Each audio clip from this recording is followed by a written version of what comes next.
Arsenal, shall we? Because that was what you said, Troy. We didn't really learn anything new about them, but Gabby Jesus has really given Gyökeres a run for his money now, coming back into the lineup and having 2 goals today before Gyökeres scored. Well, not really, Poppy, because some of us have been saying it from the start of the season. I think Gyökeres is a decent striker. I don't think he's the striker that's going to get them over the line. I think Gabby Jesus just has this ability now and this...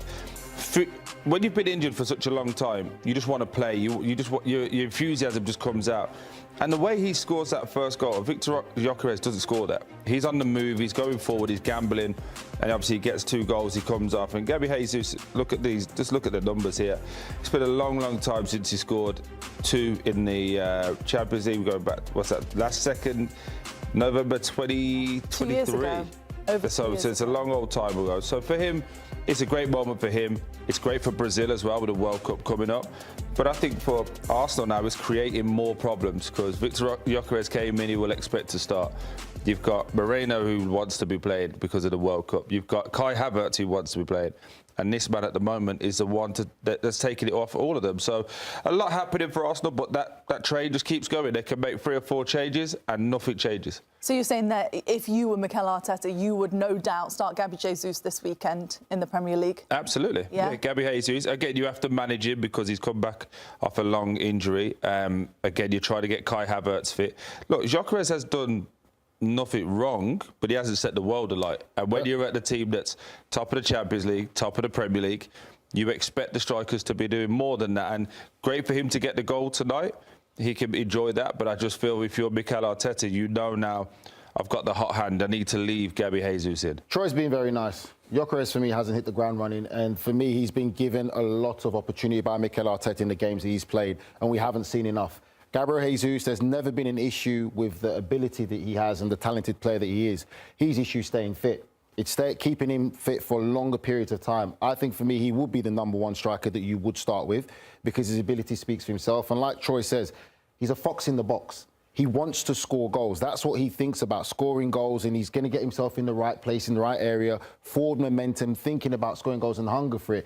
I have not seen that in Gyökeres right now. I think for me, he's trying to run and be a team player, but your job, and as these two would know, is your job is to score goals. If I'm a manager, that is your bread and butter. I expect you to do the basic of running, hard work and things like that, but I'm going to judge you by putting the ball in the back of the net, and if you don't do that, then you're not doing your job. And for me, he's had opportunities and good chances.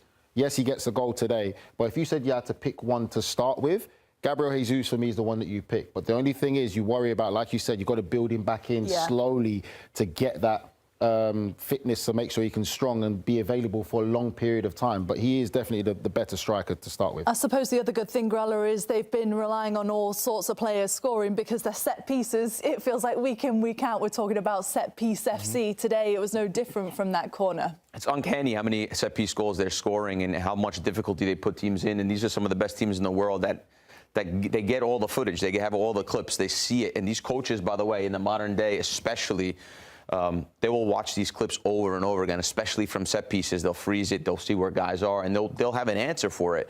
Kibu is a young coach, but still, these guys are very smart at figuring things out. No one in European football or in the Premier League has been able to figure out how to stop Arsenal on set pieces. Monaco did a bit. It's actually crazy, though. I mean, well, listen, they can't score every single time, but it seems like every week we're talking about how many goals they're scoring from the set pieces. Like, today, they were probably up to that point when they scored the second goal, probably not convincingly the better team in that game. Inter were okay. They created a couple moments.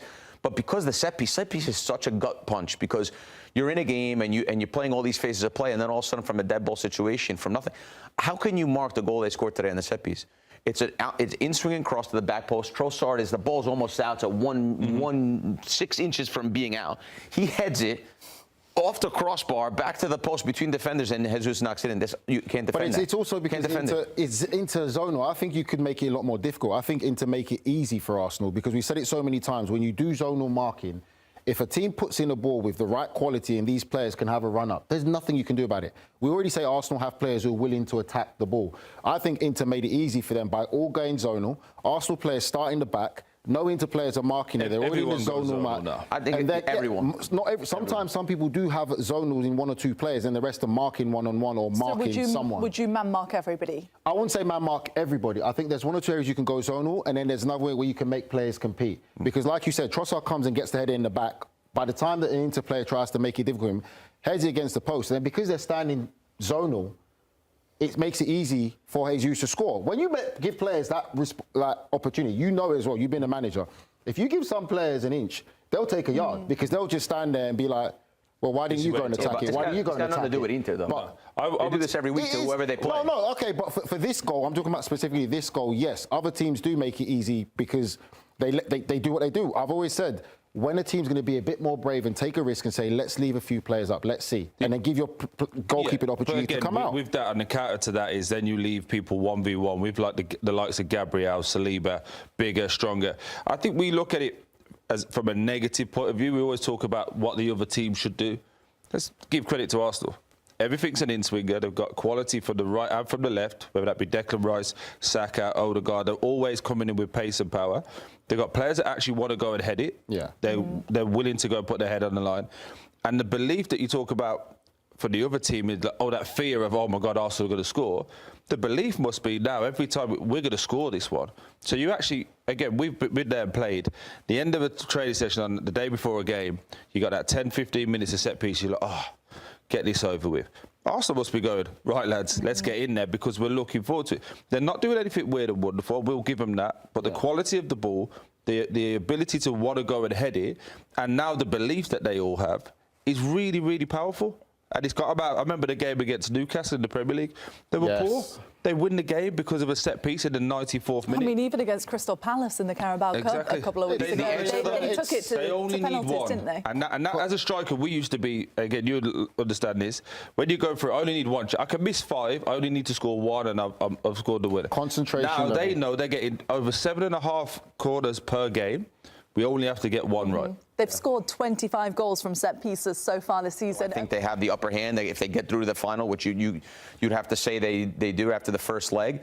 And then you would say the Premier League, they got the lead. There's nobody really challenging. The only challenging team is Man City. They've got loads of issues that they need to sort out for sure. So those 2 nailed on. Then do they get another one, FA Cup, Champions League? That's more of a toss-up for me, but nailed on 2. I think they win this season. Troy, you said 0 a couple of weeks ago. I didn't say 0. You said you could make. You tried to push me. Don't worry. What I actually said. You said I could make a case for 0, and here's why. Of course, we could make a case for 0. Okay, so what are you What going I actually with? said, and I'll tell you again. 1 is improvement because you know what success is actually winning something.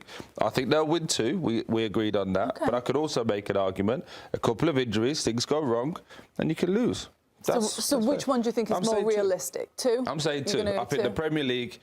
I don't think they'll win the Champions League because I think as it gets to the knockout stages, it'll just be a bit more difficult. I think they'll come up against teams that won't be scared, but they'll be right up there as well in terms of what they could just do for the set pieces. But I think maybe the Carabao or the FA Cup is